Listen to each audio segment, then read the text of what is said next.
Assalamualaikum warahmatullahi wabarakatuh dan salam sejahtera, salam Malaysia Madani, salam PPD Gombak, salam pendidikan berkualiti, insan terdidik negara sejahtera. Selamat datang ke podcast Penggerak Kecemerlangan Akademik Gombak on Top PKGOD. Saya Cikgu Aizat Liani binti Azman, moderator anda untuk episod podcast matematik pada hari ini. Dalam episod ini, kita akan memberi fokus kepada subjek yang sangat penting dan sangat dekat dengan hati semua guru dan murid, iaitu Matematik SPM 2025. Baik.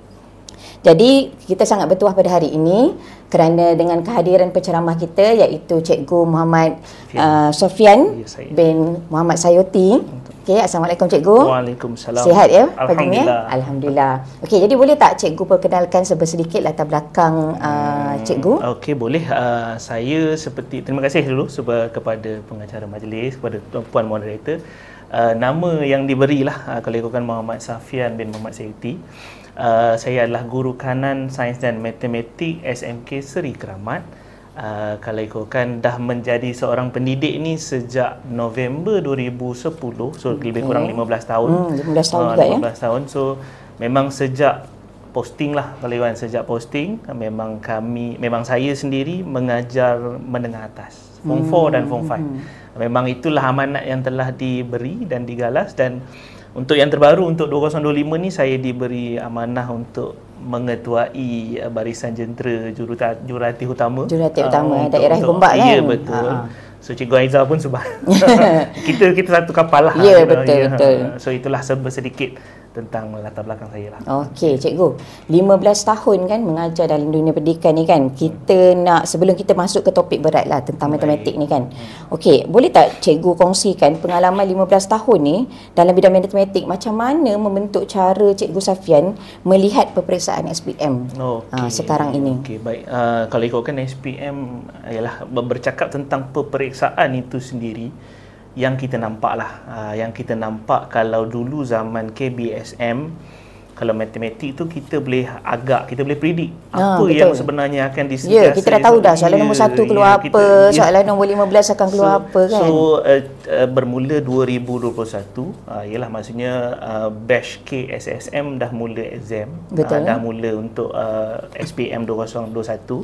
So sejak daripada situlah saya tengok ialah ada pro and con lah, walau macam mana pun tetap akan ada pro and con. So maknanya kalau dulu kita memang bagi murid hafal. So kita nampak dulu memang exam oriented lah. So saya kita panggil soalan-soalan rutin kan. Yang memang direct terus kita belajar yang tu lah keluar kan. So kalau sekarang ni dia mencapah. KSSM ni dia mencapah. So maknanya kita memang tak boleh nak predict. Contoh macam saya sendirilah, ialah sebab pengalaman 15 tahun tu kita dah ada. So kita mungkinlah pada awalnya kami ingat KSSM ini akan meneruskan apa yang style KBSM ya. So kami contohlah macam saya ambil mudah dulu, memang kita tahu graf fungsi akan berada di soalan nombor 14 di kertas 2. So sekarang ni graf fungsi itu kita pun dah tak boleh predict duduk di mana. Kejap keluar, kejap tak keluar, ada tahun dia keluar. So kalau ikutkan dulu memang pengalaman saya kira kita ni macam exam oriented sikit. So sekarang ni yang saya nampak lah PSPM, peperiksaan itu sendiri dah banyak mengubah mindset murid. So kalau dulu murid mungkin menghafal, sekarang ni dia memang betul-betul kena kuasai konsep. Betul. Kena kuasai konsep. So maknanya dia memang kena ada strategi, basic strategi sendiri. Kalau tidak mungkin tak boleh lah. Macam tu. Tambah pula sekarang kebat itu sendiri. Dan soalan pula yang bukan rutin kan. Betul. Dan lebih macam dekat kepada murid sebenarnya kan. So itulah lebih kurang. So kita pergi kepada kertas matematik SPM 2025 lah. Kertas matematik SPM ni kalau ikutkan dibahagikan kepada dua kertas, kertas 1 dan kertas 2 kan. Jadi boleh tak Cikgu perincikan sikit kertas-kertas tu? Maksudnya ada berapa soalan, ada berapa bahagian, ada berapa markah kan? Mungkin masa untuk menjawab tu berapa kan? Dia macam ni. Kalau ikutkan kita ni mungkin tak sama macam BM kita tahu ada 4 kertas. BI pun sama, bahasa Inggeris ada 4 kertas. Sejarah dulu pernah ada 3 kertas, sekarang jadi 2. So math ni sejak saya sendirilah SPM 2004. Sama kan macam saya. So itulah sebenarnya kita tahu mat ada 2 kertas saja. So mat ada 2 kertas. So mat kertas 1 kita sebut sebagai kertas objektif. Memang 40 soalan, masa 1 jam 30 minit. 1 jam 30 90 minit. saat lah. 90 minit lah dekat situ. Kan? So ada 40 soalan, 40 markah. So bila kita kira lebih kurang satu markah bersamaan lebih kurang 90 saat. Untuk maknanya calon tu sendiri dia nak fokus. Kalau ikutkanlah saya sendiri aja campur tolak jalan kerja dia lebih kurang dalam 90 so maknanya saat. murid saya sendiri aja murid kita cuba untuk peruntukkan 90 saat untuk satu soalan. Sebab kalau dia lah jawab lebih, dia berkemungkinan dia akan kacau soalan lain. Sebab kita tahu kertas satu ni dia ada formula 532. So boleh terangkan pula 532 tu macam mana pula tu? 532 ni lebih kepada tahap kesukaran soalan lah. 5 tu mudah. So 3 tu ratio lah dalam bentuk nisbah 5, nisbah 3, nisbah 2. So 5 tu adalah aras mudah. So sederhana adalah 3. So 2 tu aras susah. So bila kita convert lebih kurang 5 tu adalah 20 soalan lah. So kalau 3, maknanya kalau ikutkan 20 soalan ni sebenarnya murid kita memang boleh menjawab. Mudah, betul. So kalau kertas satu memang saya sendirilah cakap terus terang dengan budak-budak, kertas satu ni padang tembak. So sebab terpanggil sebagai padang tembak Betul saya lah. So macam saya sendiri, sebab kita tahu budak zaman sekarang dia dekat dengan gadget, dia pun main game. So macam PUBG contohnya. So dia tahulah bila kita pun kena cuba untuk dekatkan diri kita dengan dunia dia. So kalau kita bercerita benda yang kita dulu pernah bawa, tak sama dengan dunia dia sekarang, tak sama dengan situasi dia sekarang. So sekarang macam saya sebut terus, so kertas satu ni macam padang tembak. So gunakanlah senjata yang sesuai. So macam saya adalah basic sikit gaming dulu. So kita sebutlah, bolehlah guna pistol AK-47 ke. So macam tu lah, kita cuba relatekan apa yang dia dah tahu. So baru dia nampak Mac tu tak adalah susah sangat. So untuk kertas satu ni walaupun namanya padang tembak, tapi kalau tanya saya lah, kita tak seharusnya straightforward semua nak tembak. Betul. Kita walau macam mana pun dia ada strategi menembak dia juga. Sebab 20 soalan yang kita label sebagai aras rendah sebenarnya boleh jawab. Betul, sebab saya tengok juga dalam kertas soalan SPM kan, kalau macam 20 soalan ni, ada soalan yang kita tak perlu guna kalkulator pun sebenarnya untuk mengira. Maknanya memang dia aras dia memang agak mudah untuk kalau misalnya kata murid betul-betul faham konsep itu, dia congak je pun dia dah terus boleh dapat jawapan. Itulah saya kata, maknanya kalau ikutkanlah sebab saya untuk tahun ni diberi amanah untuk mengajar budak yang kata, yalah orang kata macam budak yang tak ada harapan, tapi sebenarnya tak ada. Sebab pada saya tengok setiap murid kelebihan berbeza-beza. Betul. So pada saya, yalah saya cakap kat dia orang ni sendiri, 20 tu awak cubalah tekan kalkulator ke apa ke, pasti boleh jawab. So paling kurang 20 markah dah ada dalam tangan. Betul. So itu yang saya terapkan kepada murid lah, sebab kertas satu dia berkenaan dengan 40 markah objektif. Dan baki lagi 20, itulah mungkin dah jam nak kira make error lah apa semua.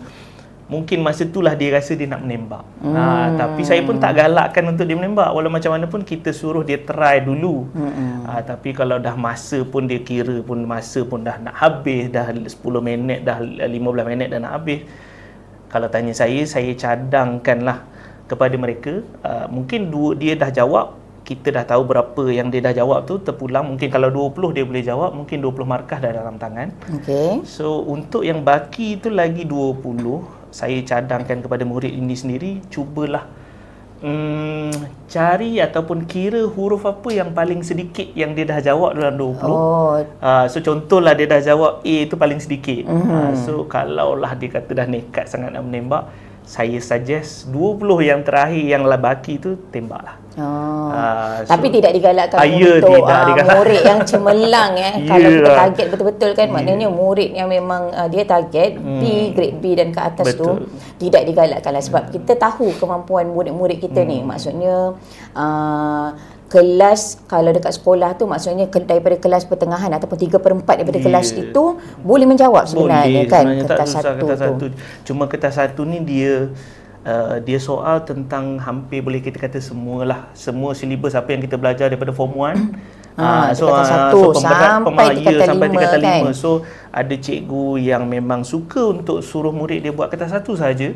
Sebab dia kata kalau solid kertas 1, maksudnya dia akan boleh carry untuk kertas 2. Betul, tu saya setuju. Sebab konsep utama dia kertas 1 ni, saya tengok apabila kita tengok kan soalan-soalan pasir kan, banyaknya soalan daripada tingkatan 1 sampai tingkatan 3. Nak kata banyak tu lebih kurang dalam 60% ataupun 70% tingkatan 1 sampai tingkatan 3 ni.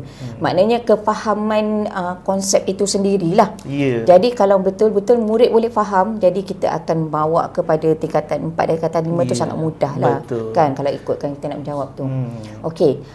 Dan kalau misal kata kertas 2 pula. Okey. So itulah sebelum kita habiskan dengan kertas 2, kita teruskan kertas 2, kertas 1 tadi sebagai penutup lah, bukan penutup lah, maknanya sebagai peringatan bersama untuk semua calon SPM 2025 dan yang lain-lain. Kertas 1 ni sebab ianya ditanda oleh mesin. Yang kita tahulah sebab dia kertas 1, so dia jawab di atas OMR. So pastinya OMR memang kena pakai pensel 2B. Dan memang digalakkan dan bukan digalakkan, dinasihatkan untuk menghitamkan sepenuhnya dan bulatan tu kan. Jangan kalau boleh jangan terlebih, jangan kurang, dan memang pastinya pensel lah. Pensel 2B lah. Itulah dia. Sebab kalau misal kata anak murid kita gunakan pensel tekan sekalipun, maksudnya pensel tekan tu ubat dia tu mesti 2B kan. Sebab kita nak betul-betul bulatkan. Sebab ialah kalau macam peringkat sekolah, kita lah yang menandanya. Tapi bila peringkat yang lebih tinggi macam ni memang mesin lah. So bila mesin tu tak boleh baca, ganggu jugalah. So itu untuk kertas 1 lah sebagai orang kata peringatan. Dan bawa lah, kalau sebab bila kita pakai pensel dia boleh padam. So bawa lah pemadam yang sesuai dengan tahap kehitaman pensel tu, takut juga nanti kan padam tak hilang. Maknanya kena test dululah kan, boleh padam ke tak boleh padam ke kan. Boleh, kalau boleh carilah pemadam yang mahal sikit sebab ialah SPM daripada sekali seumur hidup kan. Kalau boleh janganlah sampai 2 kali 3 kali. Betul. Macam itulah lebih kurang. So untuk so saya teruskan untuk kertas untuk kertas 2, masa dia adalah 2 jam 30 minit. Sebab kita ni matematik ni kod dia adalah 1449. So untuk kertas 1 1449/1. So untuk kertas 2 1449/2. So masa yang diperuntukkan 2 jam setengah. So untuk 2 jam setengah kita ada 100 markah. Betul. Kita ada 100 markah, kita ada 17 soalan kan. 17 soalan, cuma soalan yang soalan pilihan 16 atau 17 tu kita pilih. Tapi dia tetaplah 17 soalan. So markahnya 100. So bila markah 100, kalau kita tengok kepada masa dan kita tengok kepada lebih kurang lah masa dia lebih kurang macam kertas 1 jugalah. Kalau macam kertas 1 tadi mungkin saya cakap 90 saat kan. So sebenarnya saya tersilap, 90 tu kertas 2. Kertas 1 masa lebih panjang sebab masa dia 1 jam setengah. Dia lebih kurang dalam 1 minit setengah. 1 minit 45 sebenarnya kan. Kalau saya kira dalam 1.35 lebih kurang 135 saat. 2 minit lebih kurang. So maknanya untuk kertas 1.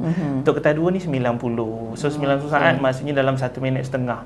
Maknanya budak nak cuba jawab soalan yang 1 markah, dia hanya boleh guna 1 minit 30 saat saja untuk menjawab satu markah. So kalau dia terlalu berfikir lama, itu yang kacau. Maknanya kalau misal kata contohlah kan, soalan tu biasanya kita akan dapat soalan nombor 1 tu.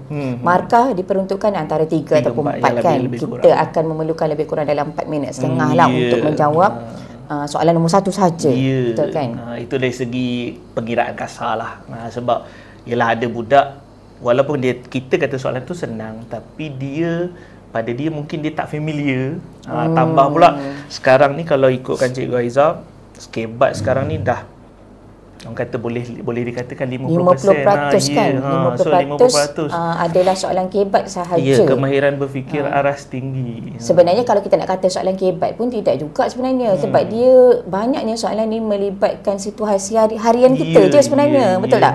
Itulah kebat sebenarnya. Jadi cumanya kita ada jalan pengiraan, kita ada kepahaman soalan tu sendiri kan. Fahamkan konsep, jalan pengiraan kita dan jawapan yang kita akan dapatkan. So untuk kertas 2 ni kita ada 3 bahagian. So kita ada bahagian A, soalan nombor 1 sampai 10. So bahagian B nombor 11 sampai 15 dan bahagian C lah nombor 16 dan 17. Cuma untuk bahagian C itu adalah soalan pilihan. Sebab untuk bahagian C saja markah dia 15. 15 markah untuk soalan 16 dan 15 markah untuk soalan 17. So maknanya kita pilihlah murid yang betul-betul cemerlang, dia akan cuba jawab semua.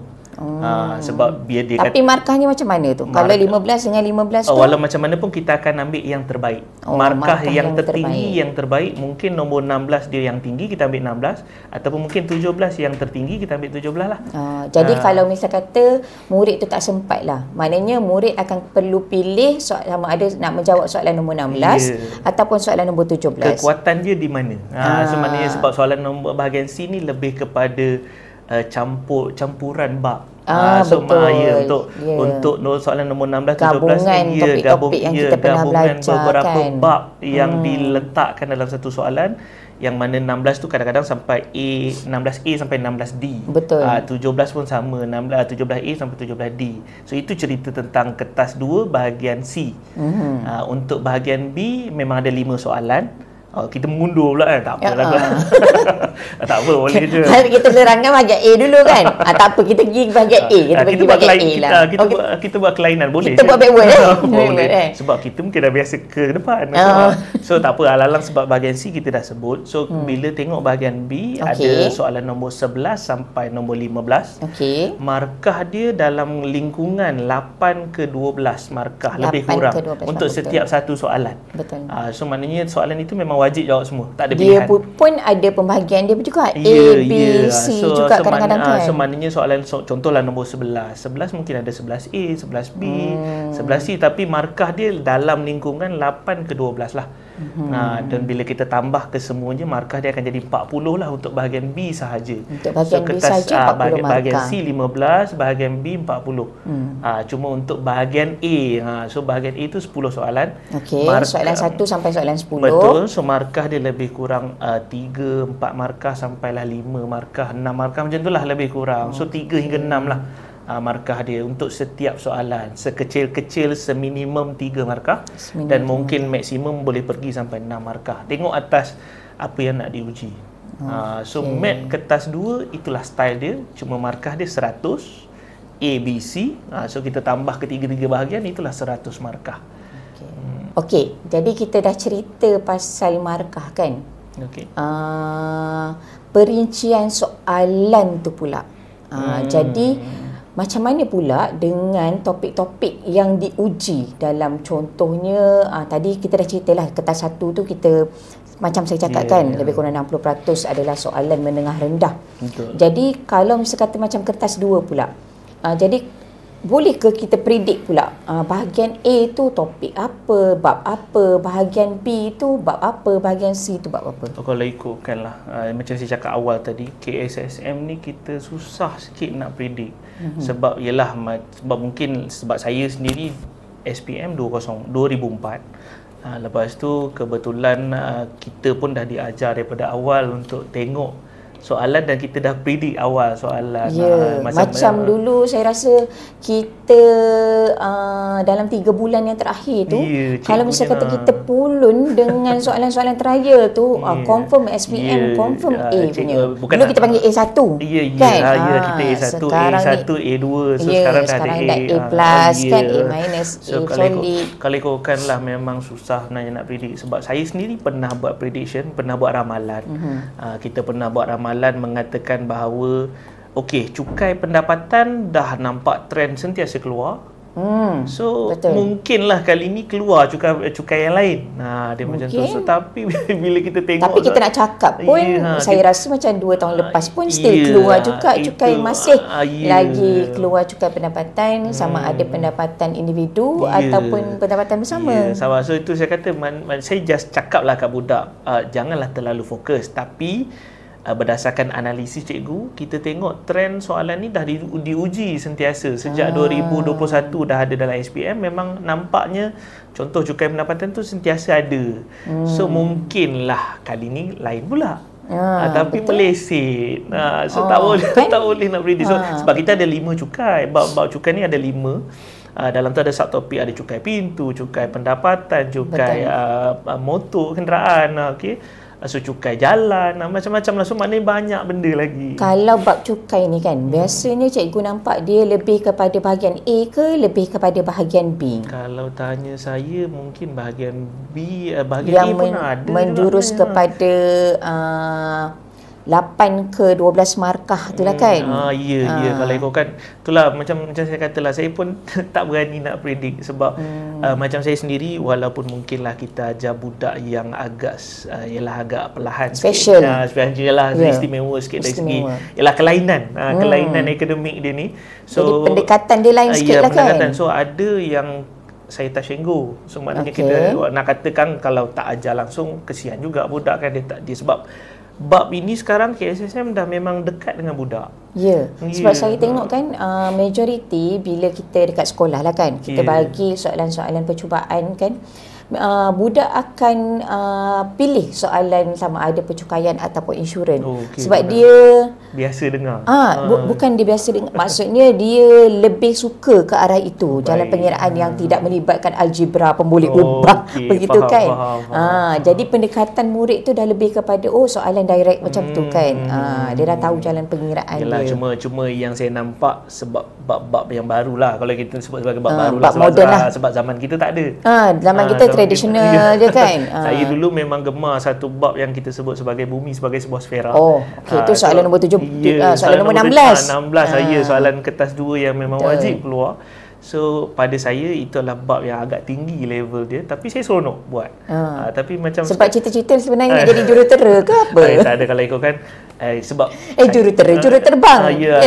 Sebab bab itu lebih kepada pilot punya style lah. Longitude, latitude, meridian Greenwich. So maknanya sekarang ni mungkin bab tu kurang sikit, mungkin susah budak nak bawa. So dah digantikan dengan tajuk-tajuk baru.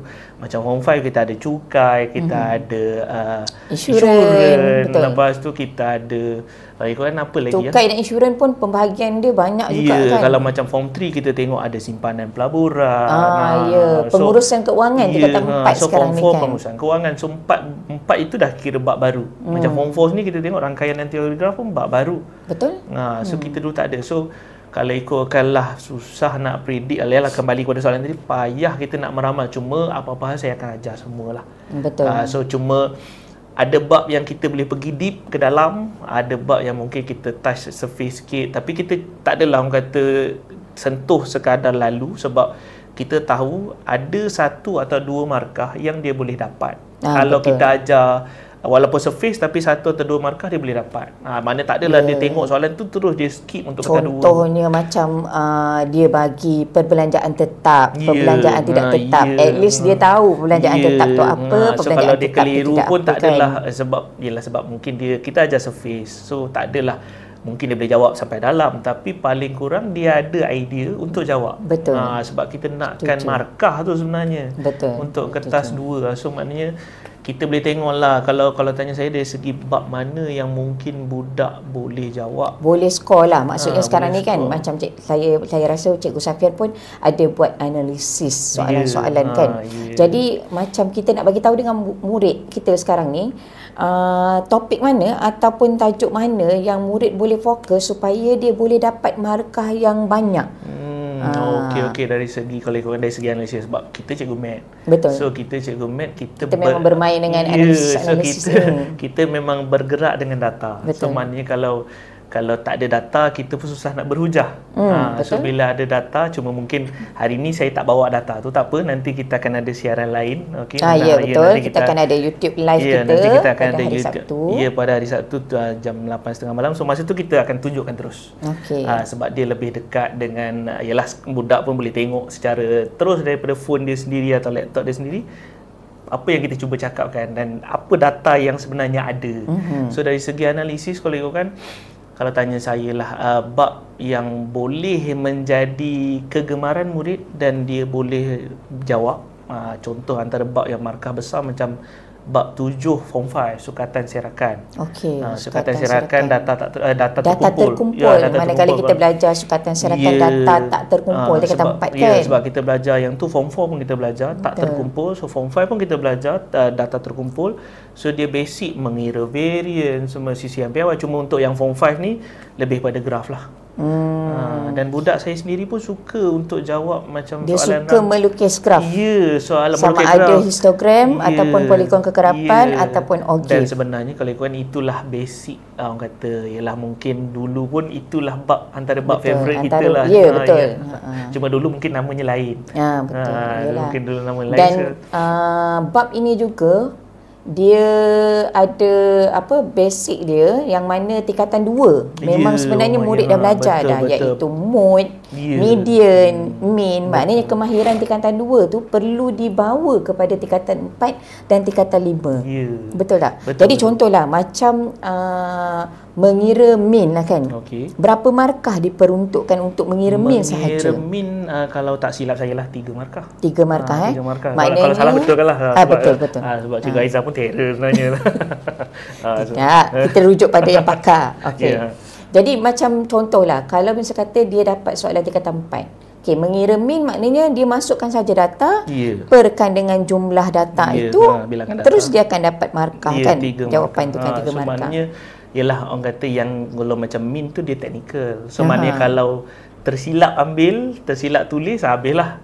Sebab dia math kan. So math dia tentang nombor, numbering. Jadi samalah juga dengan mengira variance ataupun mengira sesihan piawai. Itu kira-kira yang lebih lagi lah, the next level lah. Maksudnya kalau mean dia pun dah lost untuk, mungkin ada kesilapan, so habislah markah dia yang lain-lain tu. So itulah dia. Tapi ialah sebab kalau tanya saya lah, math ni nombor ni otak kiri. So dia lebih kepada logik. So detail. Macam tu lah. So kalau boleh kita tengoklah betul-betul angka tu jangan salah tulis. Betul. Dia ada soalan yang mana bahagian B tu dia ada satu lagi soalan berkenaan dengan mean kan, sukatan syarakat ni, di mana kita membandingkan pula data. Maknanya contoh diberi 2 orang kan, tengah melontar peluru dengan jarak yang telah diberi kan. Dia ada satu lagi soalan yang 1 markah yang last kali tu, yang manakah murid pilihan, yang manakah yang lebih konsisten kadang-kadang. Dan dia minta pula justifikasi kepada soalan tu. Jadi macam mana murid nak jawab yang boleh dapatkan markah penuh untuk soalan itu. Dia walau macam mana pun markah justifikasi itu 1 markah biasanya. Betul. Dan dia duduk di paling last.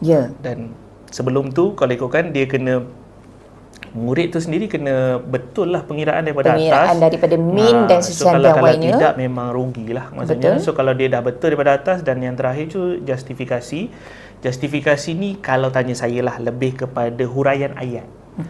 So kalau lah soalan tu tanya mana yang lebih baik, so kita mention terus kalau peserta A dengan peserta B. So kalau B lah yang sisihan piawai yang lebih kecil, so kita mention peserta B kerana dia kena ada kerana. Sebab biasanya justifikasi dia datang bukan sekadar, walaupun 1 markah, murid biasa anggap, tapi dia datang package.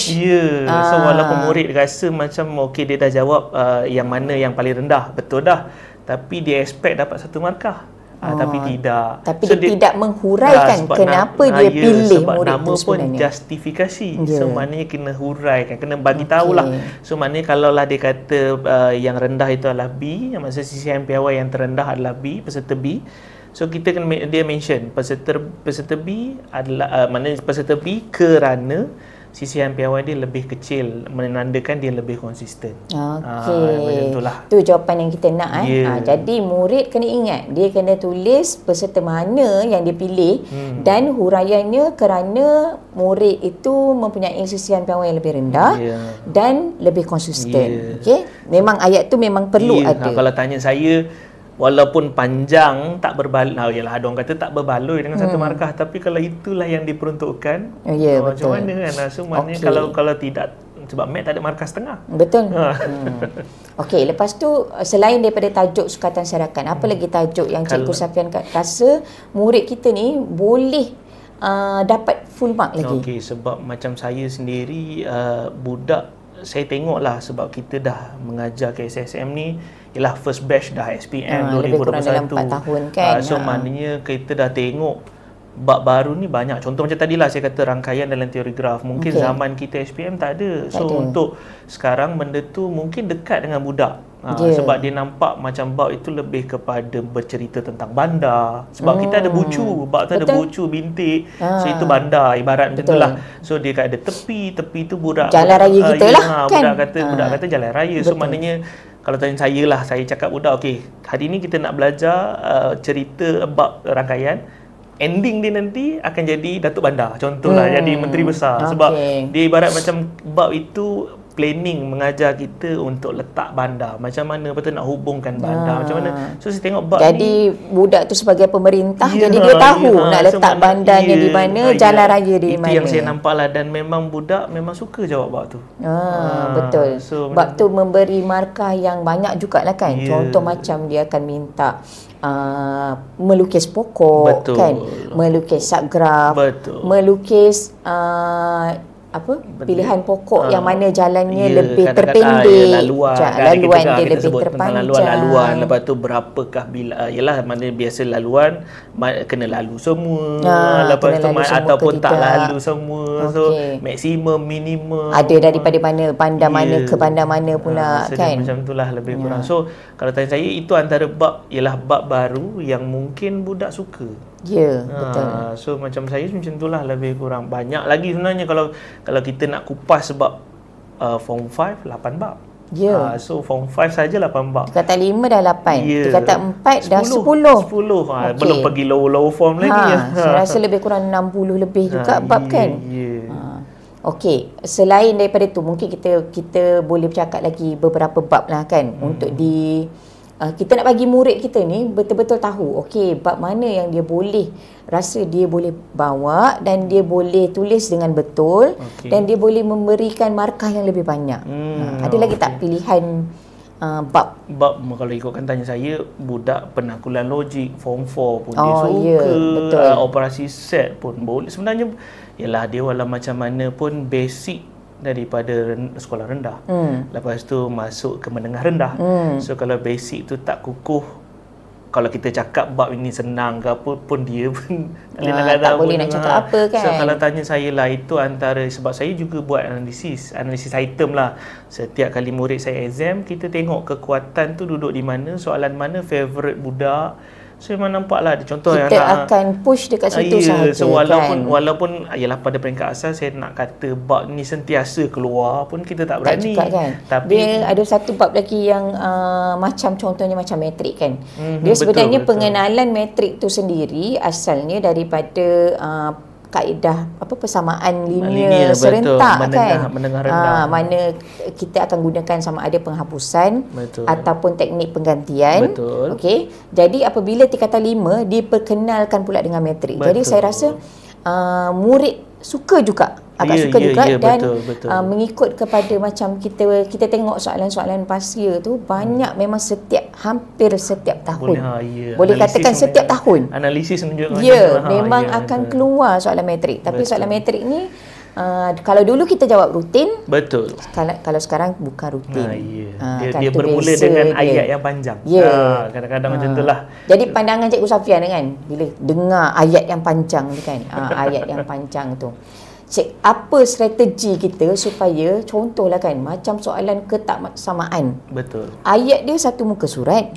Ayat sahaja dah satu muka soalan surat. Soalan dia sendiri. Macam mana kita nak tackle murid, apa yang dia nak buat supaya dia boleh menjawab soalan tu dengan baik daripada ayat yang satu muka surat tu. Kalau tanya saya lah, sebab budak ni kelebihan, macam saya cakap, kelebihan pelbagai. Ada budak dia memang belajar secara verbal. Ada budak dia tengok secara visual. So bilingual, macam linguistik macam itulah. Maksudnya macam-macam lah cara kinestetik lah apa kan. So maknanya macam murid saya sendiri, ialah kita tahu kadang-kadang murid bila tengok, ialah kalau betul-betul dia solid dengan numbers, bila dia tengok huruf dia akan jam dan dia akan skip. So biasa budak akan skip lah. So untuk saya suggest murid saya, sebab saya tengok contoh lah, murid saya dia minat bawa highlighter. So dia tengok dia suka bawa highlighter dan dia suka highlight soalan. So mungkin dengan highlighter itu dia mampu cari angka-angka, dan saya nak saya suruh dia highlight. Poin-poin penting tu untuk sebab dibawa kalau keluar. dia just tengok macam tu saja memang jam.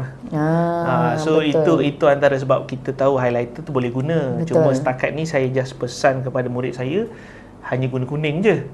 Saya pun tak tahulah yang warna lain akan mengganggu ke tidak, tapi setakat ni yang biasa kita tengok kuning lah. Yang kira universal lah, kuning lah. Lepas tu kan macam okey lah.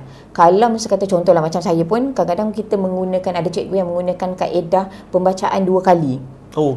Kan, maknanya baca dulu roughly, kemudian baca lagi sekali ayat tu dan keluarkan. Cikgu Aizah buat macam tu. Sebab kadang-kadang kita kena suruh murid kita baca kuat-kuat, tapi dalam exam tak boleh lah kan. Jadi kalau dalam kelas tu biasanya murid tu baca kuat-kuat dan dia akan tahu bila kuat tu murid yang lain tu dia akan ni adalah dia punya main point dia, ni adalah main point dia. Itu taktikal Cikgu Aizah lah mungkin. Cuma macam saya ialah kadang-kadang bila kita baca, kadang-kadang baca first okey, bila baca banyak jam terus. Pula dah. Dia macam tu lah, macam-macam, yalah macam-macam lah. Depends pada diri depend lah tu, walau macam mana lah pun mungkin cara Cikgu Aizah tu untuk saya yang saya nampak lah, mungkin praktikal kepada murid kelas depan. Murid yang kata memang betul-betul nak score lah. Sebab kadang kita baca sekali kurang faham, so baca kali kedua. Tapi kalau macam saya ni kurang sikit, saya tak cakap orang lain, saya cakap diri sendiri je. Memang kurang kita nak tengok soalan dari panjang segi pembacaan tu, so dari segi pembacaan tu mungkin sebab tambah lagi murid sekarang ni dia lebih kepada visual kan. So bila dia tengok je visual penuh satu kertas, masya-Allah, dia jangan kata dia, saya pun mengucap panjang lah. Tapi sebab kita cikgu, kita walau macam mana pun kita kena bimbing murid. Betul. So kita cuba je lah cari cara macam mana sekalipun untuk murid tu suka dan dia rasa mat ni tak susah. So sebenarnya macam tagline Cikgu Safian lah kan, matematik itu mudah kan. Betul. Walau macam mana pun pucuk pangkal dia datang daripada basic murid tu sendirilah. So kalau dia memang minat, dan bukan mat saja sebenarnya, kalau dia memang tera sejarah dan dia ada cara untuk tackle subjek sejarah, so maknanya dia akan cubalah untuk skor. Sebab sekarang ni kan bila saya tengok kan macam dekat YouTube dia ada banyak menggunakan lagu-lagu untuk dia mengingat kan. Jadi sama juga macam matematik tu sebenarnya. Ada sekolah yang Cikgu Safian tahu tak, kalau matrik tu dia panggil AD tolak BC tu. Lagu kan? Tak, bukan. Dia panggil adik debab tolak baby comel. Saya first time dengar, saya kata, ni boleh guna ni. Itu kaedah mnemonik lah tu. Semana dia gunakan huruf depan, dia cipta ayat macam yang baru. Macam kita ingat dulu nama pelangi lah kan. Macam saya dulu trigonometri. Sokatoa tu. Sokatoa, tapi saya belajar bahasa Melayu. Saya pun belajar bahasa Melayu. So sin costan, so STH. Saya takut hantu. Kalau saya hantu tak takut sangat. So itu yang kita hafal. So sekarang budak dah hafal Sokatoa. Sokatoa kan. Tapi bahasa Inggeris lah, melibatkan opposite, adjacent, hypotenuse kan. So macam saya, macam itulah saya lah dulu. So kalau saya guna juga bahasa Melayu. Tapi saya macam hari tu saya bagi tahu dengan budak, saya tak handsome. Kalau saya handsome, tentu tak single. Dia sebenarnya itu cara kita. Itu cara kita mengingat lah. Kita nak bagi murid tu ingat apa dia punya. Sebab itu adalah salah satu cara atau kaedah pembelajaran. Betul. So kaedah hafalan. So maknanya sebab mat ni kalau tengok, kalau kita belik je muka depan lah. Belik muka surat yang pertama rumus. Betul. Muka surat kedua pun rumus. Dan penggunaan rumus tu sebenarnya saya rasa sangat penting lah untuk murid tahu. Kadang-kadang kan kalau macam ada kita dapat set soalan tak ada rumus, jadi kita sukar juga tahu nak bagi murid tu biasa belik rumus. Kadang-kadang kita cakap rumus saja dah 3 muka surat tapi tak tahu guna. Tu masalahnya kan. Betul lah. Sebab mat memang tentang rumus. Kalau ikutkan setakat yang saya nampak lah, kalau macam kertas 2 tu sendiri 42 muka surat. Itu lagi lah kan. So untuk kertas 1 mungkin dalam 30 lebih muka surat. So maknanya budak dengar muka surat yang banyak pun dia dah seriau. Tapi itulah saya kata, walau macam mana pun, macam contoh kertas 2 lah, muka surat banyak tapi sebenarnya dia nak memberi peluang kepada murid untuk gunakan sebaik mungkin ruangan yang ada. Ruangan yang ada kan. Sebab dan mesti menjawab di ruang jawapan. Betul so, tak? Mana tak boleh suka-suka ikut suka. Sebab itulah mat tu muka surat banyak, sebab dia memang allocate memberikan ruang jawapan yang memang sesuai. Betul. Sebab kita tengok kadang-kadang ada murid kita dia menjawab tu di ruang soalan. Jadi kadang-kadang kita nampak, kadang-kadang kita tak nampak kan jawapan yang murid tuliskan. Dia bukan untuk SPM saja sebenarnya. Style murid tu kalau dia dah terbiasa daripada awal jawab di ruang soalan, dia akan bawa lah. Tu kita nak ingatkan murid, kalau boleh jangan menjawab dekat ruang soalan. Mesti menjawab pada ruang jawapan. Dan lagi satu, murid ni kadang-kadang dia jawab di ruang jawapan yang salah. Betul. Contoh soalan A pergi buat pula dekat bahagian B kan. Sayanglah jadi.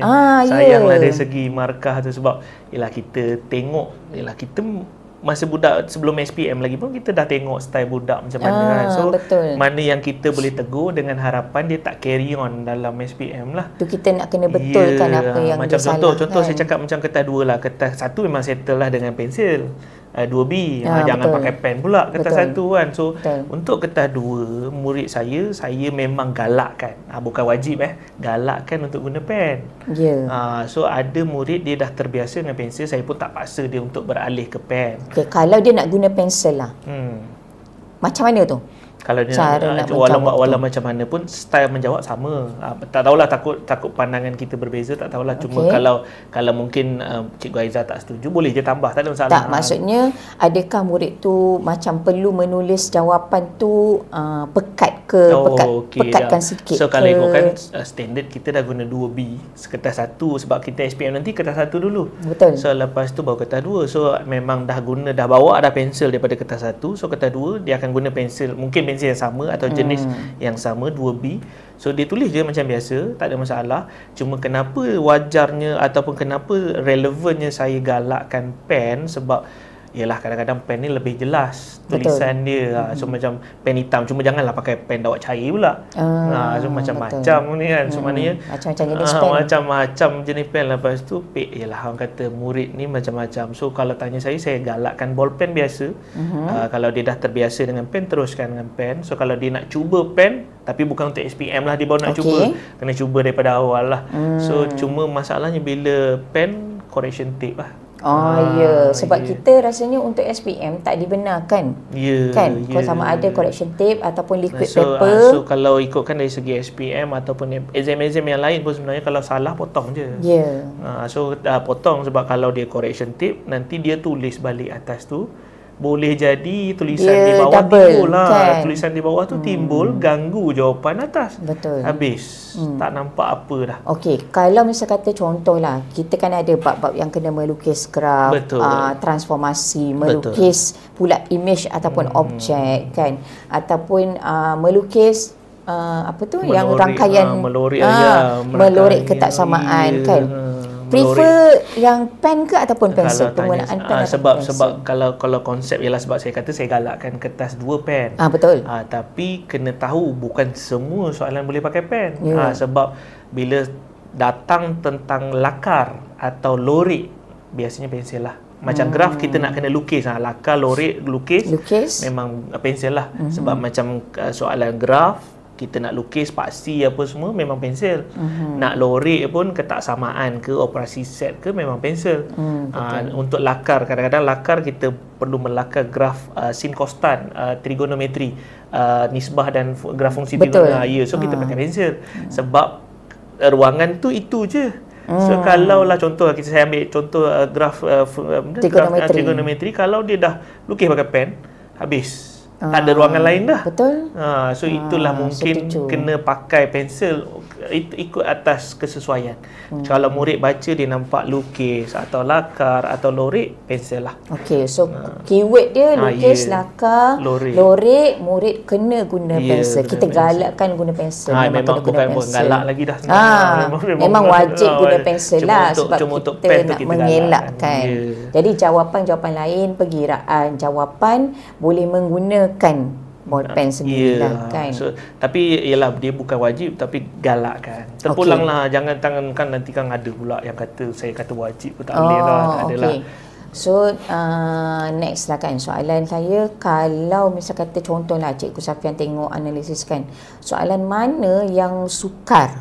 Biasanya yang sukar memberi kepada murid tu dia nak menjawab dengan betul, ataupun soalan tu sendiri memang soalan adalah aras tinggi yang memang sentiasa tajuk tu je kalau keluar je mesti soalan kebat. Kalau tanya saya sebab kalau tanya saya untuk yalah macam mungkin bila murid dengar soalan sukar ni mungkin harapan dia nak skip lah ke macam mana? Taklah, maksud saya kalau misalkan ataupun dia nak bagi penekanan lebih. Ya, penekanan lebih. Maknanya dia nak fokus. Contohlah kita ada lagi 3 hari kan, lebih kurang kan. Lebih kurang. Hari ni 28 hari bulan, kemudian kita ada 29, 1 hari bulan 12 kita dah exam.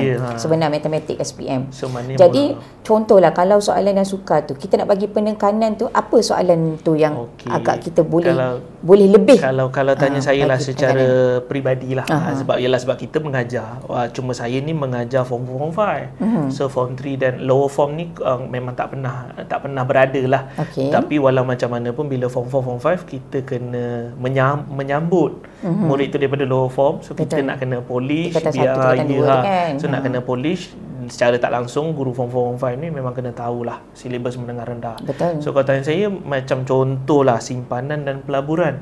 Macam yang melibatkan simpanan mudah dengan simpanan kompang. Itu kalau tak silap saya faedah mudah, faedah kompang. So itu adalah bab 3 tingkatan 3. Betul, bab 3 tingkatan 3. Kalau tak silap saya, so itu yang kalau tengok dari survey kepada jawapan budak, memang budak tak minat nak jawab.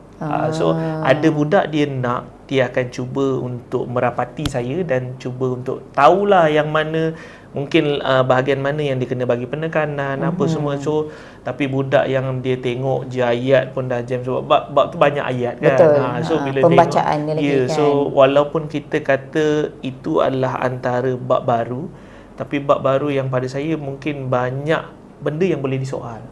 So budak kena kuasai betul-betul satu bab. So bila dia twist sikit habis. Kalau tanya saya lah. So itu kalau contohlah kalau memang murid tu sendiri nak fokus kalau kan, yang bab yang lain semua dah okey, so cubalah beri penekanan. Contoh macam itulah bab simpanan dan pelaburan. Kalau macam form 4 kalau tanya saya kebarangkalian. Kalau tanya saya lah, kalau form 4 kebarangkalian lah, sebab saya tengok budak memang kurang nak memahami perkataan dan so kalau kan peristiwa bergabung, persilangan dia. So kalau tanya saya untuk saling eksklusif. Betul. So kalau untuk form 5 kalau tanya saya ada ke? Kalau form 5 rasa transformasi mungkinlah kongruen lah. Bab 5 tingkatan 5 sebab bendanya teknikal. So dia banyak benda dia kena tahu dan cuba elak. Contohlah kan macam bab transformasi. Sebab kita tengok kadang-kadang transformasi ni ada juga keluar kertas 1, ada juga keluar kertas 2. Maknanya murid perlu, sebab mereka belajar ni daripada lower form ni translasi, pantulan, putaran. Kan. Jadi bila mereka masuk tingkatan 5 ni, murid akan belajar lagi satu tajuk iaitu pembesaran. Jadi contohlah kalau soalan ni, dan kita tengok memang setiap tahun soalan ni akan keluar. Nampak dia punya pattern dia kan. Jadi kalau misal kata nak menjawab transformasi ni, boleh tak kalau kita ada soalan satu, huraikan transformasi yang berlaku. Jadi ada gambar rajah semua kan. Murid tulis nama transformasi itu sahaja. Maksudnya sama ada pantulan atau pembesaran kan. Dia nampak objek jadi besar, dia tulis pembesaran kan. Boleh tak, ada tak markah untuk nama sahaja selain daripada huraian yang lain tu? Kalau sebab kita belajar putaran,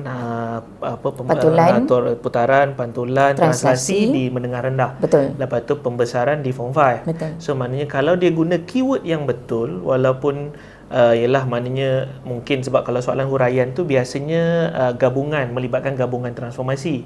So biasanya ada A dengan B. So A 3 markah, B 3 markah. So kalaulah murid tu boleh nampak gabungan transformasi itu, yang pertama yang berlaku itu contohlah putaran. So dia just letak A itu sebagai gerak kerja perkataan putaran. Boleh dapat 1 markah. Tapi kalau dia guna diputarkan, habis lah. Putar sahaja ke berputar ke tak boleh lah. Maknanya dia punya term tu mesti tepat. Maknanya kalau putaran lah. So kalau macam bahasa Inggeris rotate. So dia tak boleh guna rotate. So dia guna rotation kan. So macam contohlah kalau dia boleh nampak lah benda tu, itu saja dah 1 markah. Maknanya 1 daripada 3 markah untuk A itulah Kalau dia dapat jawab 2 atau 3 kan. So mana kalau contoh putaran biasanya akan melibatkan 3 arah. markah kan. Arah 3 markah. So arah ikut arah arah sama jam, ada 90 darjah. Ya, 90 darjah ikut arah jam atau ataupun lawan arah jam. Itu pun nak kena betul terms tu juga. Perkataan putaran itu sendiri nak kena betul ejaannya, tak salah, tak wrong spelling apa semua. Lepas tu 90 darjah tu mungkin 90 lah. 90 darjah ikut arah jam. Dia tak perkataan dia maksudnya arah jam tu mesti dekat. Sekali perkataan. Jadi kita tukar yang depan tu saja, sama ada ikut ataupun lawan arah jam. So macam tu. Lepas tu maknanya kalau dia tulis kan arah lawan jam, tak dapat markah lah. Habislah. So maknanya kalau dia betul putaran saja di depan, so putaran lah 1 markah. So yang 90 darjah tu tak ada markah lagi sebab ianya akan dibantu dan disokong oleh ikut arah jam atau lawan arah jam. So kalau lagi 1 markahnya pusat putaran. Pusat putaran. Maknanya murid mesti menulis pusat berapa XY ataupun titik. Berapa titik X atau Y lah. Dalam XY, bentuk koordinat lah. dalam maksudnya bentuk mesti berada dalam kurungan. Contoh jangan tulis titik XY pula, salah. Titik 68 contoh. Dia macam tu kan, ada juga yang tulis titik XY payah juga. Ingat murid. Okey, lagi satu. Okey, itu putaran 3 markah. Satu lagi yang 3 markah adalah pembesaran. Betul. Okey, jadi ayat pembesaran tu pula macam mana? Kalau dari segi pembesaran memang kita guna keyword pembesaran, walaupun kadang-kadang soalan itu pengecilan. Ya, daripada objek menjadi image dia mengecil. Kita nampak dia mengecil, tapi keyword dia tetap pembesaran. So pembesaran faktor skala. So dia ataupun ada murid dia selesa guna K. K sahaja. K sama dengan. So K sama dengan berapa. So kalau pembesaran kena keyword pembesaran. Lepas tu faktor skala tu betul ejaan faktor skala. Lepas tu berapalah skala 2, skala 3, kadang-kadang negatif, negatif 2, negatif 3. Kalau pengecilan dia nampak pecahan. 1/2 atau 1/3. Dan yang itu markah yang kedua. Markah yang ketiga pusat pembesaran lah. Pusat pembesaran jugalah kan. Maknanya faktor skala tu memang tak boleh tertinggal. Macam kita tulis faktor sahaja dengan faktor 2 ataupun dengan skala 2. Jadi tak memang tak boleh, memang takkan dapat markah. Sama macam ikut arah jam tadi. Arah jam itu perlu package. Cuma yang berubah adalah depan saja, lawan ataupun ikut. So samalah macam faktor skala. Faktor skala itu package. Cuma belakang itu terpulanglah skala berapa yang dia nampak. Kebiasaannya maknanya kalau murid tak ingat perkataan faktor skala, dia boleh menggunakan perkataan K sama dengan K itu mewakili atau sama maksud. Ingatlah nama kawan dia ke Khairul ke apa benda kan. Ada kalau ikutkan dari segi susunan ayat tu tak kisah kan. Saya rasanya susunan pembesaran tu memang duduk di depan. Maksudnya pembesaran perkataan transformasi itu sendiri, nama-nama transformasi itu mesti berada di depan. Tak boleh dia tulis faktor skala berapa pada pusat berapa, tiba-tiba pembesaran duduk belakang. Tak boleh. Dia macam tu. So maknanya dia bukan yalah kita ni tak tahu macam mana, cuma kalau boleh itulah yang diajar, itulah yang kita ikut. Betul. Sebab dalam buku teks menyatakan bahawa itulah pattern dia. So why not kita nak hilangkan. So ikut je lah, sebab ialah apa-apa hal pun dari segi macam kami sendiri pun kita sendiri cikgu pun memang kita mengajar ikut buku teks. Betul. So kita berpandukan di SKP kan. So maknanya walau macam mana pun yalah, kita tahu budak ni kadang-kadang dia ingat tapi mungkin dia tak ingat sepenuhnya susunan. So walau macam mana pun cubalah, sebab macam saya kata tadi, SPM sekali semua hidup. Betul. Time tu lah kita nak betul-betul targetkan. Okay, lagi satu tajuk macam kita ada polisi komprehensif bagi tajuk. Itu insurans. Ya, insurans kan. Insurans kereta kan. Ya, betul. Kita ada polisi komprehensif, polisi pihak ketiga kebakaran kecurian, kemudian kita ada polisi pihak ketiga saja. Betul. Macam Cikgu Safian kan menegaskan murid itu menggunakan dalam kaedah macam buku teks, iaitu dalam bentuk kotak ataupun jadual, ataupun boleh membuat pengiraan ikut kefahaman murid. Dia walau macam mana pun, yalah macam saya cakap tadi, apa-apa hal pun kita berpandukan apa yang guideline atau panduan yang buku teks dah sediakan. Tapi macam saya kata, kecerdasan budak ni macam-macam. Kadang-kadang kita ajar cara kefahaman dia pun berlainan. Mungkin dia sendiri pun ada tuition luar. So mungkin cara tuition luar itu yang menyebabkan dia senang hafal. So kalau tanya saya, better jawab lah daripada tak jawab. So konsep saya mudah, macam saya sendirilah, kita pergi sekolah naik bas, naik kereta. So budak datang mungkin naik bas, ada yang jalan kaki, ada jalan naik kaki. motor. So konsep yang kita nak terapkan kat sini sampai ke sekolah. So maknanya dalam kes ni jawapan tu ada. So pengiraan tu janganlah jauh menyimpang kepada jawapan. Walau macam mana pun jalan kira seharusnya ke arah jawapan. Betul. Tapi cara jawab tu terpulang lah. Cuma janganlah, kalau tanya saya, yang the best cara butek lah. So cara yang lain tu mungkin dia ada cara lain, kita raikan. Macam saya, macam budak saya cakap okey, sebab ada budak tanya, cikgu saya buat cara macam ni dah salah. Kawan saya buat cara tak ikut buku teks, sebab dia kata dia ikut buku teks. Dia ikut betul-betul jadual buku teks tapi salah. Sedangkan dia tak sedar apa yang ditulis tu salah sebenarnya. Jalan pengiraan dia salah.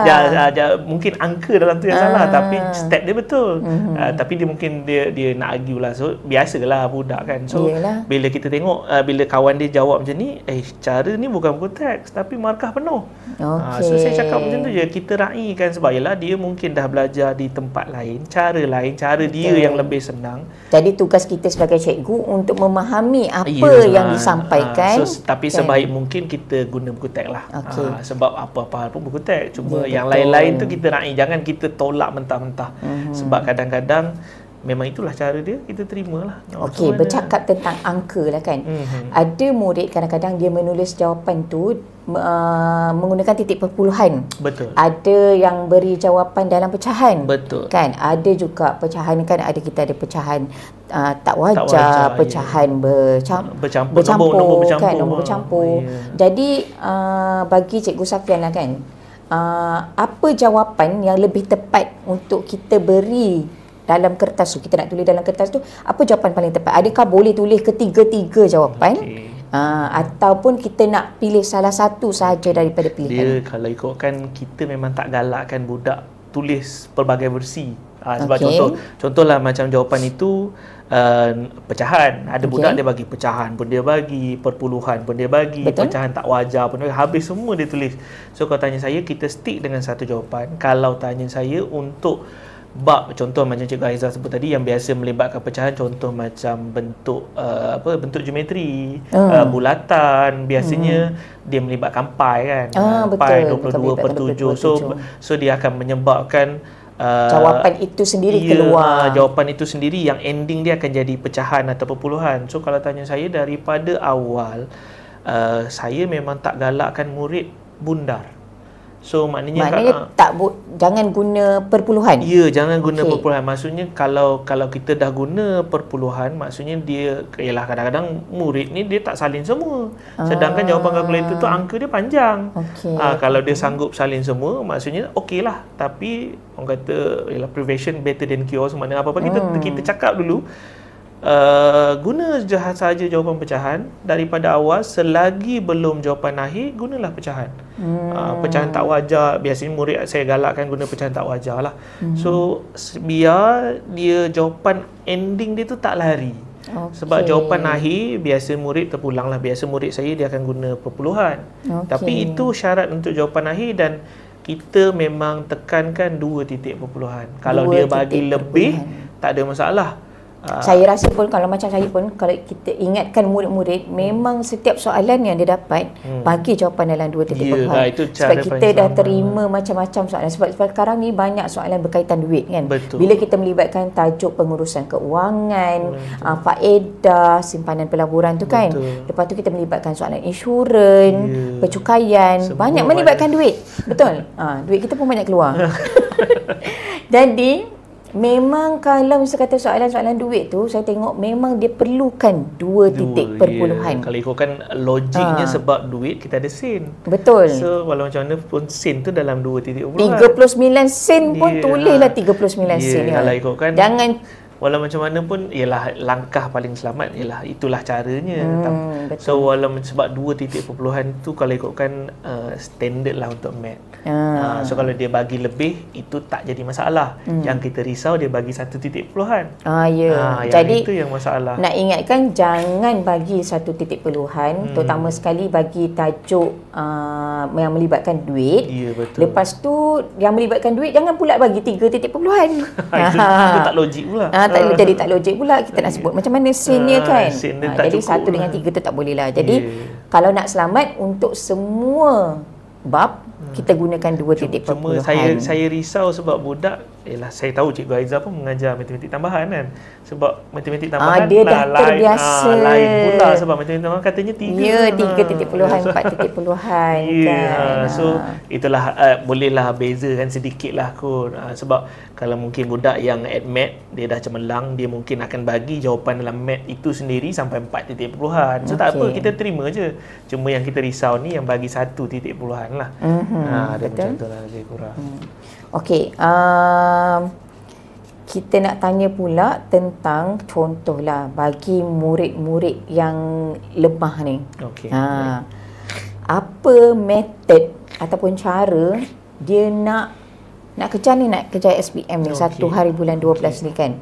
Apa strategi yang boleh dia buat dalam tinggal beberapa hari sahaja untuk dia, kita cerita pasal markah lulus lah. Dapat markah lulus. Kalau macam kita dekat sekolah tu, kita 40 markah, 40% adalah lulus. Betul. Jadi 40% tu sebenarnya mewakili berapa markah tu? Sebab kita matematik kita ada kertas 1, kita ada kertas 2. Kalau tambah, kalau untuk 40%, bila kita tambah kertas 1 tambah kertas 2, nilai dia 56 kan. So 56 bahagi 140 dapat 40%. So untuk yang standard lah. Maksudnya yang bukan dalam SPM. Cuma ialah mungkin SPM ni cara pemakahan dia sedikit berlainan. Tapi walau macam mana pun kita tetap ajar cara yang biasa. So maknanya budak, kalau tanya saya lah, macam budak ni dah hujung-hujung lah ni kan. So kalau kita nak polish daripada awal, mungkin dia dah jam lah kot. So kalau tanya saya, jadi apa strateginya? Sebab kalau saya lebih suka untuk mencari bab yang memang murid tengok dia rasa dia nak jawab. Contoh macam saya cakap, dia boleh terus pilih topik. Ya, so tapi walau macam mana pun, contoh dalam kertas 1 atau kertas 2, dia pilih bab yang dia minat dulu. Contoh macam penanggulan logik, budak majoriti boleh jawab. Cuma konsep lah nak kena hafal sikit lah, macam jika, maka, implikasi apa semua jangan tertukar, kontrapositif dan sebagainya jangan tertukar. Lepas tu kita ada implikasi, macam-macam, hujah kan, dan so maknanya budak saya rasa semua sama, memang minat bab tu boleh jawab. So saya suruhlah kejar, kamu belik dulu, macam contoh kata 2, beliklah dulu, carilah bab tu dulu, dapatkan mood kamu dulu, sebab memang itulah bab yang dia minat. So cubalah jawab. So kalau ikut kan, adalah beberapa bab yang macam contoh, kalau dulu ada satu soalan pelan dan dongakan. Murid untuk melukis pelan tu kan. Tapi sekarang ni kalau kita tengok, lebih kurang dalam 2 tahun ni dia tak masuk dah dalam kertas 2 kan. Sebab kita belajar pelan dan dongakan ni semasa di lower form kan, murid belajar di lower form. Form 3 kan. Jadi kebarangkalian untuk dia keluar dekat kertas 2 tu agak sedikit lah kan. Jadi maknanya murid tahu melukis pelan, pandangan hadapan, pandangan sisi. Kadang-kadang dia boleh jadi di bahagian A pun ada kan. Betul. Salah satu kan. So yang dia nak lukis. Maksudnya kalau budak saya dia memang minat melukis, so saya kadang kita tak adalah train 100% sebab kita tak boleh nak predict. Cuma kita nak dia ada ilmu, maknanya dia tahulah bab tu tak susah, boleh score. Macam insurans ni, walaupun ada budak kata susah, tapi sebenarnya dia lebih kepada tengok mana-mana isi yang penting, rumus dah kefahaman dia. So cara untuk dia keluarkan dan buat jalan kira, sebab langkah kerja dia sama je. Betul, tak pernah berubah. Dia lebih kurang sama macam matrik lah. Ya, betul. Kan? Macam matrik pun antara salah satu bab juga. Kan? Yang satu memang bab budak pilihan di mana murid dah tahu dah, okey markah pertama dia dekat mana, markah kedua dia dekat mana. Betul. Jadi bagi murid yang agak lemah lah, ataupun kita nak target untuk lulus betul-betul ni kan, Jadi macam Cikgu Safian kata, tengok dulu soalan yang betul-betul dia suka dulu. Untuk dia ambil mood tu dulu. Betul. Sebab kadang-kadang bila kita belik soalan nombor 1, kita dah terbeliak mata. Kan? Kita tak tahu apa dia benda soalan ni tanya. Betul. Itulah. Nak cakapnya situasi sendirilah tu. Okey, jadi maksudnya dia kena belik dulu kertas soalan tu, cari soalan yang betul-betul kekuatan dia. Dah jawab soalan yang betul-betul memberi kekuatan pada dia, dah rasa macam confident, baru kita boleh pergi kepada soalan-soalan yang beraras sederhana dan susah lah sebab kan. walau macam mana pun macam kertas 1 lah, kita kata tadi ada 20 soalan arah rendah. So arah rendah tu kita tekan kalkulator boleh dapat. So maknanya mungkin lah yelah, mungkin sebab sekarang ni kita tak nak predict adakah soalan nombor 1 tu senang ke apa ke, sebab tapi yang pasti kita tahu 20 tu ada dalam tu.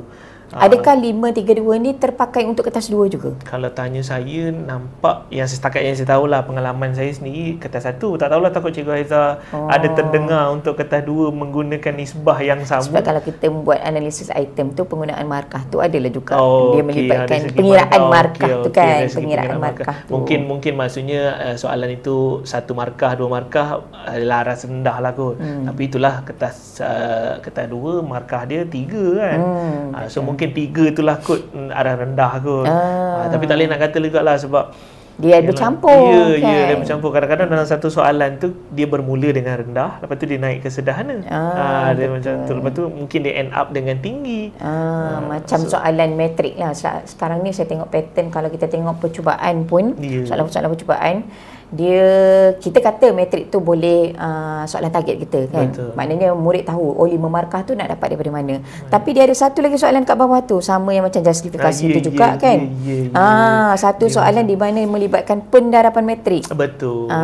Pendarapan metrik tu kalau pula. tanya saya, itu adalah benda yang baru yang kita nampak ada trend dalam soalan dalam SPM. soalan trial soalan trial pun ada. So ialah benda yang baru, mungkin dalam buku teks ada, kita tanpa sedar. Dia sekarang dia dah muncul sebagai soalan dan kita kena hadap. So nak tak nak kita ajarlah murid. Sebenarnya benda tu keep on berulang. Betul.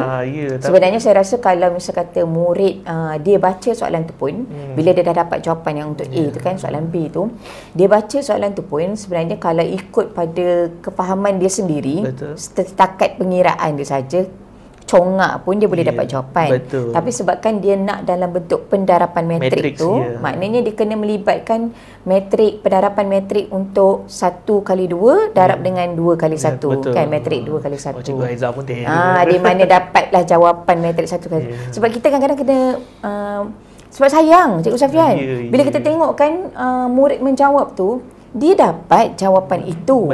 Kan? Jawapannya betul. Pengiraannya betul. Cuma sebab soalan minta cara metrik. Pendarapan metrik. Menggunakan kaedah pendarapan Itulah, metrik. walau macam mana pun sebab antara metrik ni buat favourite juga. Betul. So maknanya semua aras budak suka jawab soalan metrik. Sebab dia benda yang berulang kan. Cuma itulah ada murid yang kurang sikit, dia nak membaca awal tu, nak keluarkan persamaan linear tu, persamaan linear serentak tu yang melibatkan pemboleh upah tu. Bila dia jam dekat situ, habislah jam 6 markah atau 8 markah di bawah. Tapi kita tak nak hilang lah markah-markah tapi tu kan. Sebenarnya macam budak saya suruh juga, sebenarnya kadang-kadang ayat tu direct je. Keluarkanlah, cuma apa yang kamu nampak, contoh ada isu kambing dengan ayam, so itu adalah X dengan Y. So macam tu je. Cuma yalah, orang kata matematik ni berkenaan dengan latihan. So semakin kita kerap buat latihan, semakin kita boleh nampak kat mana kita lemah.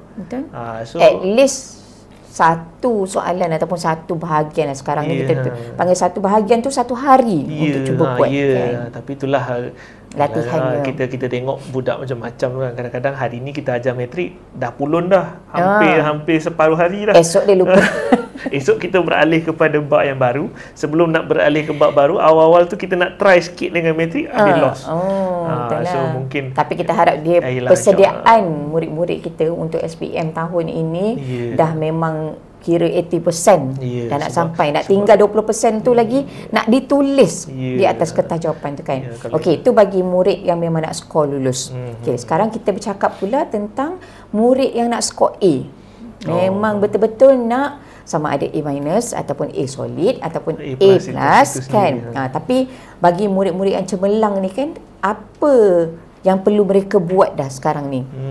So kalau untuk tidak maksudnya kita tahu kadang-kadang murid ni dia cemerlang tapi dia ada careless, kan, ada beberapa pengiraan careless, simbol negatif kan, positif, perbezaan positif negatif dan sebagainya, kan. Macam mana pula dengan murid cemerlang ni, rahsia nak korek rahsia untuk skor A ni? Kalau biasanya lah, sebab nak kata saya dulu sekolah cemerlang sangat pun tak juga, tapi saya berpegang kepada satu nasihat daripada cikgu saya sendiri. Dia kata, Safian, kita ni mungkin kalau kita belajar sendiri, kita dapat ilmu tu kita sendiri saja. So apa yang cikgu saya cuba sampaikan masa tu, dia nampak mungkinlah kebolehan matematik saya ni lebih sikit. So saya mudah faham. So dia kata, why not Safian, awak cari study group. Kalau tak mampu study group, carilah seorang sebagai partner untuk kamu buat sama-sama dengan dia dan guide dia. Sebab cikgu saya kata dia yakin dengan, yalah mungkin kita dah buat dah sendiri dah faham, tapi bila kita mengajar orang, kita lagi faham. So betul. Memang kalau tanya saya, bila murid saya sendiri, even saya ni mengajar kelas ialah macam tu sikit. So ada juga seorang, dua orang, tiga orang murid yang memang berpotensi boleh jawab. So memang saya minta secara terus. Contoh budak tu nama Intan. Memang nama Intan. So Intan, awak tu bukan apa cikgu, hanya ialah kita nak suruh ilmu itu sentiasa lekat di kepala kamu. Dan kamu pun secara tak langsung dah, yalah, sambil-sambil tu kamu pun belajar juga. Ajarlah kawan kamu. So memang itulah yang saya pegang, apa yang cikgu saya cakap, dan saya pun amalkan kepada murid saya cara yang sama. Sebab kalau nak suruh dia buat latihan pelbagai, saya yakin kalau budak cemerlang ni dia dah macam-macam set dah dia buat. Kalau trial tu mungkin lebih daripada 10 set ataupun mungkin lebih lagi, saya pun tak tahu. So memang hidup, yang maknanya dia hidup dia untuk, macam mat kita kan hari Isnin, SPM. So hari Jumaat ada, kita Sabtu ada, Ahad lagi. 3 hari kan, 3 hari. Kalau tanya saya, kalau tanya saya lah, masa inilah saya akan cuba cari kawan untuk kita ajar dia. Tapi kalau dia jenis pemalu ke apa, tak mampu mengajar, kalau dia nak teruskan buat latihan, teruskanlah. Macam kat sekolah pun kita memang ada gunakan macam mentor-menti, program mentor-menti kan dalam kelas. Sebab macam saya sendiri pun saya gunakan juga kaedah tu. Sebab kan kita kadang-kadang kita fikir cara kita mungkin dia tak boleh nak faham cara cikgu sekarang, kan. Kita ni tak adalah terlampau tua sangat, kan. Tapi maknanya kalau kawan dia mengajar, dia boleh faham cara yang penerangan kawan tu sendiri. Mungkin gaya bahasa budak zaman dia lah, sezaman dengan dia. Sezaman dengan dia, kan. Macam kita ni mungkin lain zaman kan. So mungkin kawan dia explain, mungkinlah cara itu yang lebih menyenangkan dia dan dia lebih faham. Itu sebab saya suruh murid saya sendiri mengajar kan? Tapi kita ada, bukan kita tak ada. Betul, kita sebagai guide. Cuma kita guideline, cuma kita guide. Kalau takutlah juga dia ajar silap kan. Tak pasal-pasal budak kawan dia carry forward habis pula. So kita just yalah, kalau kita tengok ada ngam semua, kita biarlah. Sebab memang yalah, dengan mengajar tu insya-Allah ilmu tu akan berkembang. Jadi kalau misal katakan murid ni nak target A minus ataupun A solid ataupun A plus, berapa pula markah yang diperlukan daripada 140 markah? Jumlah kertas 1 dan kertas 2 tu. Kalau tanya saya, sebab saya, yalah, sebab mungkin saya sendiri tak pernah mengira secara kasar lah kata berapa. Cuma yang kita tahu, kalau ikutkanlah untuk cemerlang ni biasanya A plus kan. So A plus ni biasanya memang kita tahu peringkat sekolah 90, markah 90%. So macam A solid ni untuk peringkat sekolah 80. 80 dan 80 hingga 89 kan A solid. Tapi untuk SPM ni mungkin dia rendah sikit. Cuma saya tak berani nak cakap benda tu sebab yalah, mungkin kita bukan bidang tu. Cuma tugas kita hanyalah mengajar. So kita ajar. Tapi kita nak ingatkan juga murid supaya jangan letakkan target yang terlampau rendah. Ya, betul, kan? betul. Itu matlamat. Sebab kalau ikut pada kalau macam itulah sekolah, maknanya kalau kita letakkan betul-betul target mengikut sekolah, mungkin kita target A minus, tapi rupa-rupa keluar SPM sebenar A plus, kan. Tu satu yang menggembirakan lah, kan. Kalau misal kata kita dah tetapkan berapa pencapaian kita. Sebab murid ni dia tahu kebolehan diri dia sendiri dekat mana. So kalau tanya saya kata tak menekankan sangat lah. Cuma saya jenis menekan, okey, kamu cari soal, ialah macam kertas satu, seboleh mungkin cubalah jawab. Sebab kita dah tahu 20 soalan tu arah rendah. So cubalah jawab. Boleh je kalau yang lebih tu dia nak tembak. Itulah cara yang saya sebut tadi. Tapi untuk kertas 2, carilah bab favourite yang untuk dapatkan mood dulu. Janganlah dia terus tinggal kosong sebab bantu, kita nak bantu macam mana kan. So dari segi markah tak boleh nak kata apalah kalau kosong. Cuma ialah cari kekuatan bab mana yang dia rasa boleh jawab. So jawab. Jangan tinggal kosong. So maknanya itu je yang saya pesan. Nak kata okey, kamu kena ada certain, okey, kertas 2 kena target dapat 80/100, kertas 1 target 30/100. Saya tak adalah mention itu. Sebab mungkin landscape untuk saya lah yang terkini sekarang. Saya mengajar budak yang agak sederhana dan lemah. So kita nak letakkan satu certain numbers pada dia, saya risau dia jadi satu terkejut. Tekanan pula kat dia. Tekanan kan? So saya, tapi yalah, sebab sebelum ini pun saya pernah ajar je kelas-kelas depan. Cuma untuk kelas depan kita boleh cakap lah, carilah kertas 1 markah 30 dan ke atas. Betul. Untuk kertas 2 cubalah dapatkan 60 ke atas, 60/100 dan ke atas. Maknanya itu yang kita boleh sebut lah. Tapi bila saya tengok sejak kebelakangan ni, mungkin sedikit kemahiran yang kita ada, yang saya ada, saya mungkin lebih diperlukan oleh murid-murid yang agak slow sikit. Sebab kita nak cuba, yalah yang cemerlang dia akan okey. So kita nak cuba guide yang kurang ni sikit, supaya yang sederhana ni sikit, supaya dia boleh naik. Betul, supaya dia boleh naik. So itulah amanah yang saya diberi tanggungjawab tu, untuk yalah kita kadang-kadang seronok sebenarnya kita ajar budak kelas depan, PL budak depan dia lain sikit. Tapi kalau misalnya kata macam kelas yang istimewa ni kan, biasanya kita sendiri kalau kita mengajar pun, kita lagi banyak boleh search kita method. Kita sendiri pun belajar, cikgu sendiri pun akan belajar. Kalau kelas depan kita dah rigid dengan buku teks. So kita akan cari cara seboleh-boleh mungkin. So untuk murid sederhana ni, yang special ni, yang istimewa ni, cara buku teks tak boleh pakai. So secara tak langsung kita pun kena belajar cara lain. Betul. Kena ikut cara dia pula. So secara tak langsung kita belajar sesuatu yang baru. Itu keseronokan. Dan bila dia dapat result yang terbaik, pada dia sendiri pun tak sangka bila hari result SPM itu diumumkan, dia datang tunjuk saja, walaupun tak perlu dia tunjuk je result. Saya pun kita pun dah bangga dengan dia. Walaupun mungkin dia pun tak jangka. Betul. Tapi yalah, kita apa-apa pun kita tawakal lah. So bila dia tunjuk, memang awak layak lah. Saya kata biasa, kamu memang layak. So supaya dia rasa yalah, tak adalah teruk, tak ada susah mana macam itulah ceritanya. Sebab mana-mana pun untuk menyambung pengajian yang lebih tinggi selepas inilah kan, sebab SPM, mana-mana pun kos yang nak diminta, memang dia akan tengok juga untuk subjek matematik. Kan, menjadi pilihan yang paling antara wajib lah. Subjek walaupun wajib. Kita tahu BM dan sejarah wajib lulus, tapi MAT ni macam saya cakap menjadi pendukung supporter lah untuk dia teruskan. So sekarang ni kita pun dah nak akhir sesi kan, ada tak kata-kata ataupun peringatan ataupun nasihat ataupun tips yang Cikgu Safian nak sampaikan kepada murid-murid kita ni, supaya mereka ni dah bersedia dah untuk 1 hari bulan 12 ni. So kalau tanya saya lah, tips yang terakhir, walau macam mana pun yang ialah berdasarkan kepada agama kepercayaan masing-masing, buatlah yang sepatutnya. Cuma dari segi untuk matematik ini sendiri, sebenarnya macam saya kata, matematik ni tentang latihan. So kalau kita dah terlalu overconfident sangat pun tak boleh juga. So janganlah kita tinggalkan terus. So walau macam mana pun, mungkinlah murid tu mungkin dia dah rasa cemerlang, so dia dah okey. So itu yang saya pesan, carilah kawan untuk ajar pula. Saya selalu bagi tahu dengan murid, A bukan untuk dikongsi. A bukan untuk dikongsi. A untuk dikongsi, bukan untuk dikongsi pula kan.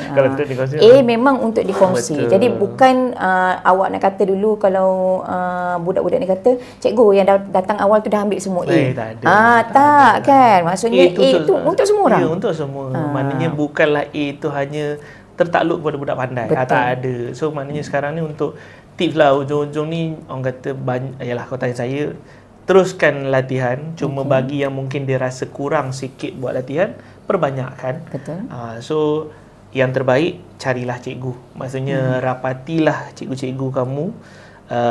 Yalah, inilah masanya kita nak pulun habis-habis. Maknanya lepas ni dengan harapan tak ada dah SPM kali kedua, tak ada dah ulangan ke apa semua. So yalah, cikgu tu sebenarnya walaupun mungkin nampak dia macam tak caring ke apa, sebenarnya dia ambil kisah.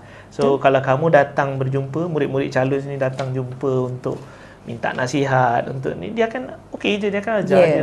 So tak ada, ikutlah walaupun bukan cikgu yang mengajar dia sebenarnya, walaupun bukan kan cikgu pun sebenarnya tak ada masalah pun. Cuma budak tu sendiri kena ada keinginan. Apa-apa hal, macam yang saya nampak, mat ni tentang keinginan. Apa-apa subjek pun samalah. Kalau kita rasa kita nak berjaya, kita lah kena usaha. Betul. Carilah macam mana kot cara, sekalipun terpulanglah macam mana nak buat. So kata-kata akhir untuk murid-murid kita yang sedang tengok sekarang ni. Okey, kata-kata akhir. Okey, so untuk kata-kata akhir, so kalau tanya saya lah, apa yang kata-kata akhir, apa yang telah pun kamu lalui sebelum-sebelum ini, biarlah ianya tinggal sebagai satu sejarah atau kenangan lah. Tapi jangan tinggal terus. Sebab ianya ialah untuk dikenang, tapi bukanlah, kalau contoh maksud saya, janganlah dia bersedih dengan apa yang dia dah alami sebelum ni, bagi yang mungkin kurang cemerlang. Sebab kita masih ada masa untuk perbaiki. Betul. Selagi belum masuk ke gelanggang yang sebenar, segala-galanya boleh berubah. Betul. So kalau ada usaha, insya-Allah usaha itu pastinya akan setimpal dengan apa yang dapat. So benda yang dah berlalu, mungkin kesalahan-kesalahan dia atau kenangan-kenangan dia, tinggalkan. So kita cuba perbaiki untuk masa depan yang lebih baik. Dan kita cubalah buat yang terbaik, kan, untuk 1 hari bulan 12 ni. InsyaAllah tak ada apa masalah. Betul kan? Kita sama-sama lah doakan yang terbaik batch untuk mereka. Batch 08 buat yang terbaik untuk matematik SPM 2025. InsyaAllah boleh. Okay, jadi alhamdulillah, itu sahaja perkongsiannya. Terima kasih saya ucapkan kepada Cikgu Safian atas perkongsian yang baik, padat, tepat, kan, cukup untuk hari ini. Dan insya-Allah kita akan berjumpa. Cikgu Safian nak cakap ke? Kita akan berjumpa secara YouTube live pada 29 hari bulan. 29 ya. 29 hari bulan di sebelah malam, 8.30 malam sehingga 10 malam. Estimate macam itulah masanya, 1 jam setengah, untuk saya tunjukkan supaya budak ni, ialah ni kita cakap secara verbal. So ini untuk kita tunjukkan paparan, memang apa yang saya cuba cakap, bab mana yang skor markah tinggi apa semua, itu yang saya akan tunjukkan. Dan saya akan cuba untuk selitkan mungkinlah beberapa, orang kata, teknik. Sebab ialah matematik ni sebab teknik. So mana beberapa teknik yang mungkin cara tu mudah sebenarnya. Betul. Cara untuk kita tackle, contoh macam bab kongruen, ada teknik dia untuk dapat. Sebab murid cakap dengan saya, pernah lah cakap, pusat putaran susah lah nak dapat cikgu. So kita ada teknik untuk dapatkan pusat putaran. Kita akan ajar pada hari Sabtu nanti. InsyaAllah untuk Sabtu malam tu kita akan tunjukkan lah. Walaupun mungkin taklah menyeluruh ke semua 52-53 bab yang ada untuk SPM ni, tapi kita cubalah untuk tackle beberapa bab yang memang markah tinggi, yang ada teknik yang tersendiri. Okey, baik. Terima kasih. Terima kasih Cikgu Safian. Terima kasih juga kepada pihak penganjur yang SISC Plus kita, SISC Plus daerah Gombak kerana memberi peluang kepada kita, Tuan Indra, Puan Zubaida, Puan Azlina, kan, beri peluang kepada kita menyampaikan untuk sesi podcast untuk pertama kalinya, podcast matematik, Penggerak Kecemerlangan Akademik Gombak on top. Kita doakan juga Gombak memang on top tahun ini, insya-Allah. InsyaAllah. Sebab sekarang sebelum kita tutup, sebab sekarang matematik kita sedang mendaki. Betul. Result matematik kita semakin baik setahun demi tahun. So kita akan cuba untuk kekalkan momentum tu, akan lebih baik. InsyaAllah kita sama-sama doakan agar lebih baik. Betul. Okey. Sekian saja daripada penceramah kita, Cikgu Safian dan saya, moderator anda, Cikgu Aizah Iliani. Kita jumpa untuk podcast subjek lain pula. Okey. Assalamualaikum. Waalaikumsalam.